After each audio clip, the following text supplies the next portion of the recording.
what are some of the things that you guys do to get out to the public and see that? Because I imagine if you're doing 4,000 adoptions, how many animals are you guys housing in a given year or on a monthly basis and Right. stuff like that? And like, what's your capacity Our versus? capacity all in is about 350 animals, and that's about 250 for dogs, 100 for cats. And we are always over capacity. So our capacity is if we have every kennel is full and we have doubles in some of the kennels. You know, if we have 2 adult dogs that are really friendly, they can be together. If we have a litter of puppies, they can be together, that kind of thing. When I say we're over capacity, I mean we always have every kennel full, and we also have wire crates in the hallway. We are a no-kill shelter. We are not the only there are many kill shelters in our area that we work closely with, and we don't want that to happen. So if they call us and are like, hey, we've got these 4 dogs, we got to get out today, we're going to take them, even if we're full. So that is our shelter partnership intake process. For owner surrenders, it's a little different. So if you're moving, if you have a new baby and your dog is just not vibing with a new baby, you need to surrender. We do have an appointment process for that, and there are some steps in place. They have to pass a temperament test. If it's an older dog, we have to do blood work to make sure there's no like huge medical issues because we're a nonprofit. You know, we are operating on a budget. Yeah. Circling back to the connections piece and going out and partnerships and stuff like that. Sure. What are some of the big events that you guys throw and like, you know? So we only do one big event that we personally put on every year. That's our Mutt Strut. It is a 2-mile, we say race. It is a slow walk through downtown Greenville with dogs. It's hilarious. Some people have them in strollers. It's really fun. And that is the end of April. We have it the same weekend every year. We typically have about 2,000 people that come out with their dogs. So it's really a huge event. It's really fun to watch all the people that come out. We've had pigs come before and walk in the race. It's great. And it's huge just to see the turnout from the community and see all the support. But again, that is our only fundraiser we do every year. We do a lot of events. We call them events, but that is community partners we have. It might be a business. It might be a school. It might be a civic group that comes out, and they just want to support us. So they will put on an event on our behalf, and we will go out. And that's where we'll take on animals. We will talk about our mission, talk to people about what we do. And it's great for us because we are a small team, but we are very busy all the time. So if we had to put on all these small events, they wouldn't be very well done. So It allows us to focus more on the animals and getting those homes for them while other people help us spread the word. So we really appreciate the community in that way.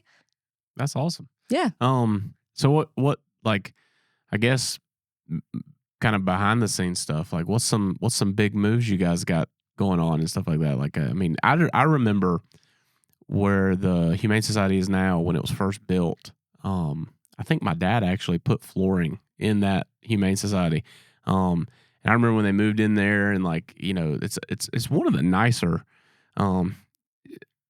shelters that I've ever been in my whole entire life. Yeah. I mean, it is a big place and it's very nice and it's unlike the visual picture that you paint of like what a shelter would look like. So we did a full rebrand in 2017, and that was one of our goals is we want to rewrite the narrative of what a shelter looks like. We don't want people to think of the pound puppies, you know? Yeah. We don't want the Sarah McLachlan music playing in your head when you think about walking into the Humane Society. Yeah. So you pull into our property and it's bright green buildings. We have huge pictures of animals everywhere. You know, we want it to be fun and inviting.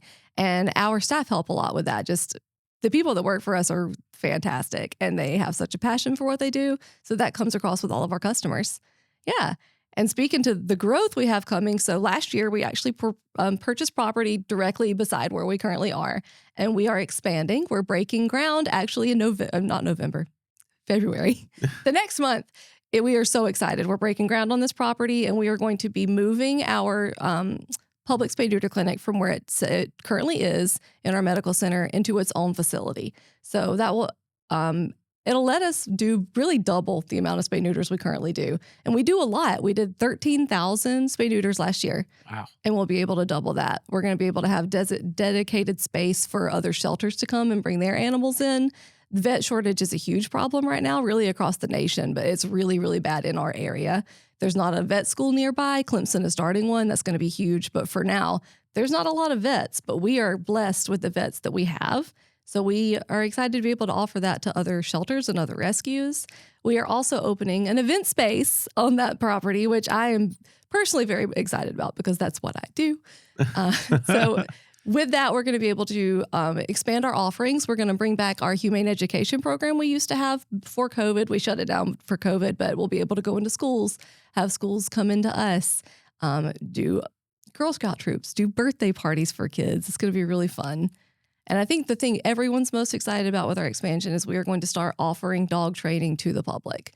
Wow. So when someone adopts a dog from us and it's like, oh, I'm having some issues with them, they can bring them in. We'll do more one-on-one training with them and that pet so they can see the skills that we use and some of the tactics that the dogs are used to, and that'll help them. So when you move the spay neuter clinic into its own facility, the space that it's taken up in the other facility, like, is there a plan for that? Is it? It will still be a spay neuter space, but it will be all shelter animals. So currently the way we do spay neuter right now is it's split. Every day we do spay neuter.